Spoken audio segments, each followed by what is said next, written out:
5 আগস্টের পর দেশের বিভিন্ন স্থানে মব সহিংসতার ঘটনায় দেখা দেয় উদ্বেগ। কখনো কখনো ছাত্র জনতার আড়ালে নিজেদের স্বার্থসিদ্ধি করেছে অসাধু চক্র।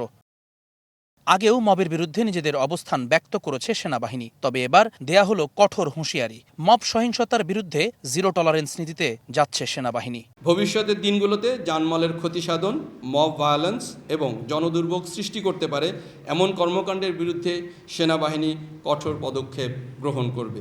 নির্বাচনের জন্য একটি সুষ্ঠু আইন শৃঙ্খলা পরিস্থিতির লক্ষ্যে কাজ করছে সেনাবাহিনী, যেখানে অবৈধ অস্ত্র উদ্ধারের পাশাপাশি মনোযোগ দেয়া হচ্ছে কিশোর গ্যাংয়ের অপতৎপরতা রোধে। এ পর্যন্ত 400 জনেরও বেশি কিশোর গ্যাং আমরা গ্রেপ্তার করেছি এবং গত মাসেও আমরা 56 জনকে গ্রেপ্তার করেছি। তো এটা চলমান আছে। এদিকে বৃহস্পতিবার ভোরে পার্বত্য জেলা বান্দরবানে কেএনএ সন্ত্রাসী গোষ্ঠীর বিরুদ্ধে অভিযানকে বড় প্রাপ্তি হিসেবে দেখছে সেনাবাহিনী। পাহাড়ের নিরাপত্তা পরিস্থিতি আগের থেকে উন্নতি হয়েছে বলেও দাবি তাদের।